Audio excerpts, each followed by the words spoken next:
Welcome to the PB Game Time Playbook with Matt Porter and Jeff Greer.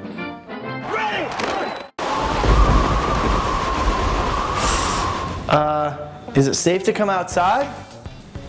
Yeah, I think so. Thank God. You could call it the calm before the storm. While there are plenty of good games this week, most of the big-time district matchups won't come until the next couple of weeks. A lot of district titles could be decided in the coming weeks, so a bunch of teams are using Week 7 as a chance to play some interesting out-of-district opponents as tune-up games. Wellington at Park Vista is an interesting non-district matchup. Park Vista's 5-0 start has come mostly from its defense, and they looked pretty good last week against Palm Beach Central, holding the Broncos to just over 200 yards and 14 points.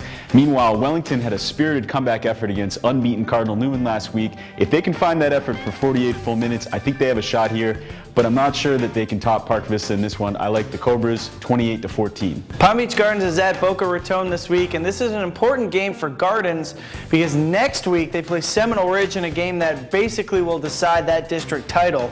Palm Beach Gardens' running game has been awesome. Boca surprised John I. Leonard last week, and they're seeming a little frisky here coming down the stretch, so Gardens can't overlook them, and I don't think they will. I think the running attack will again be too much for Boca. Gardens should be able to win this one, and I think they will. 35-21. Inlet Grove at Suncoast is a nice crosstown rivalry. Both of these teams have fallen back in their districts with 2 district losses to this point.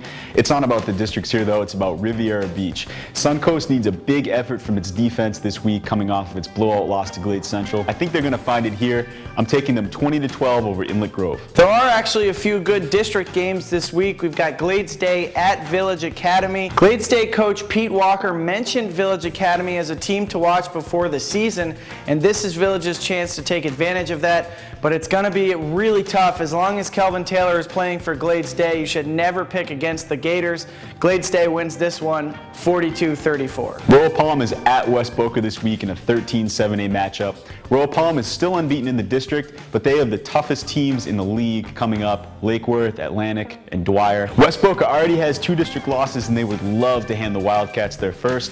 Royal Palm has one of the county's most productive offenses, but West Boca hasn't shown a whole lot on that side of the ball, so for that reason, I'm picking Royal Palm 35-10. Lake Worth is at Spanish River in another big district game for both teams.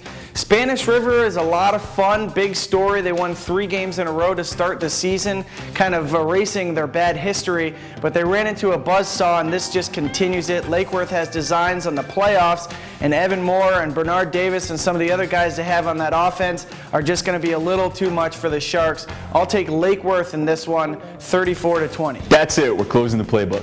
Be sure to hit us up on Twitter or search for us on Facebook by searching PB Game Time, and be sure to check pbgametime.com all week for all your news and updates. And check out our Game of the Week video. This week it's Seminole Ridge hosting John I. Leonard in a really fun non-district game. Should be a good one. See you later, everybody. Hold me. Be careful. I had a pony. That's it. We're reopening the playbook. He's funny.